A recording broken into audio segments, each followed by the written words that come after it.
Bonjour et bienvenue dans ce nouveau magazine Alerte Export du mois de septembre 2019. Au sommaire, la deuxième édition du Salon des 24 heures de l'international, une nouvelle version des Incoterms en 2020, la Côte d'Ivoire, le nouvel Eldorado et l'audiovisuel français s'exporte de mieux en mieux. Comme chaque mois, profitez des conseils de Frédéric Ibanez, fondateur d'Alphatrad, société française spécialisée dans la traduction et l'interprétariat, présente dans plus de 80 pays. Le sujet de ce mois-ci, les avantages fiscaux accordés au Portugal aux retraités étrangers vont-ils durer ? On entend dire beaucoup de choses, mais on ne voit vraiment rien d'écrit dans la loi. Moi, ce que je sais, je ne pense pas, d'après les informations que j'ai, que les avantages pour les retraités seraient retirés malgré que la population le demande, parce qu'elle trouve injuste qu'elle paye des impôts et que les retraités étrangers ne payent pas. Bon, il faut savoir qu'ils sont limités à 10 ans et que les retraités étrangers, enfin en ce qui concerne les Français qui étaient fonctionnaires, n'auraient, d'après mes connaissances, pas le droit d'avoir des avantages fiscaux qui seraient payés directement en France. Je crois les impôts, ils payent directement en France. Est-ce qu'ils vont durer ? Je sais que pour un pays, la Suède, il y a eu un accord avec le Portugal où l'avantage fiscal saute. Les Suédois qui partent au Portugal pour vivre paieront leurs impôts normalement. Est-ce que cette dérogation, si on peut dire une dérogation à l'avantage, va être étendue, oui ou non ? Je n'y crois pas, parce que le Portugal a encore besoin d'étrangers qui viennent investir sur place. Ça, c'est pour les étrangers. Et moi, j'étendrai un petit peu sur les gens qui ne sont pas en retraite. Le Portugal est devenu extrêmement restrictif. Avant, il prenait un petit peu tout le monde, toutes les professions, au régime de non-résidents habituels. Au jour d'aujourd'hui, ils ont restreint la liste de façon drastique. Il y a des professions qui sont trop nombreuses au Portugal. On n'accepte plus de concéder un régime fiscal avantageux. Par exemple, les architectes. Et je sais que la liste est extrêmement restreinte et c'est beaucoup plus difficile d'obtenir un régime fiscal. Il faut bien faire attention. Beaucoup de gens ne le savent pas. Le régime fiscal avantageux est intéressant lorsque l'on reçoit des revenus hors du Portugal, puisqu'il y a une retenue à la source et cette retenue à la source nous exempte d'impôts.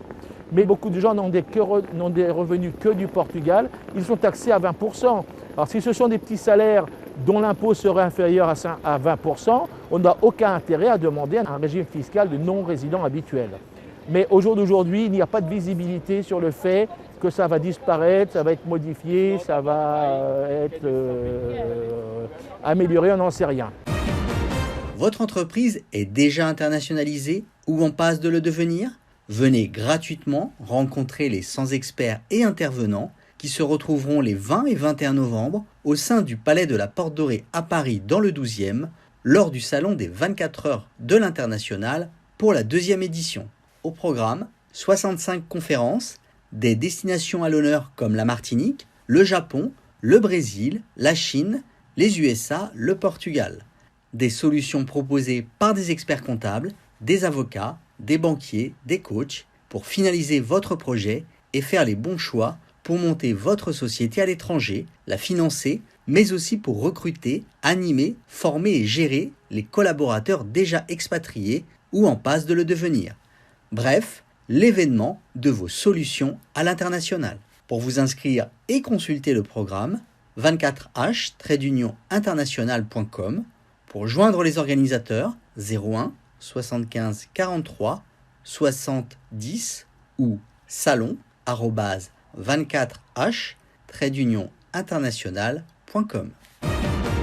Une nouvelle version des Incoterms devrait rentrer en vigueur au 1er janvier 2020, soit 10 ans après la dernière version. Toujours au nombre de 11, mais selon le consultant et formateur expert Michel Piquet, ex-directeur de l'Istelli, il s'agit plus d'une mise à jour plutôt qu'une révolution. Un seul Incoterm sur les 11 connaît une véritable évolution. Il s'agit du DAT, Delivered at Terminal, devient DPU, Delivered at Place Unloaded.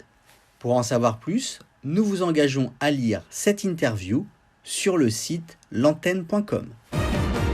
Avec un PIB qui ne cesse de grimper et qui pourrait atteindre 8% en 2019, avec une croissance démographique régulière de 2,5% par an, Avec son aéroport qui accueille 25 compagnies aériennes et un port qui s'est hissé au premier rang de l'Afrique de l'Ouest, avec ses besoins en agroalimentaire, transport, green tech et son appétit pour la téléphonie, la Côte d'Ivoire offre de nombreuses opportunités aux entreprises françaises et retrouve ses couleurs des années 1980.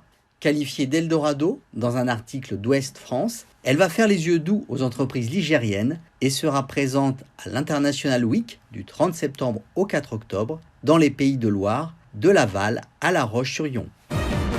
Comme l'indique le MOSI dans ses colonnes, les chiffres délivrés le 9 septembre dernier par le CNC prouvent que l'audiovisuel français s'exporte de mieux en mieux. En 25 ans, il vient de connaître un troisième record en totalisant un chiffre d'affaires de près de 276 millions d'euros.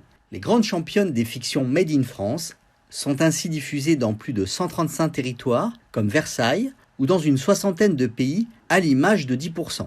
Les documentaires ne sont pas non plus en reste, si l'on en juge par le score d'Apocalypse, présent dans 170 pays. Même les divertissements connaissent un réel engouement en dehors de l'Hexagone, comme Fort Boyard. Merci de nous avoir suivis et rendez-vous le mois prochain.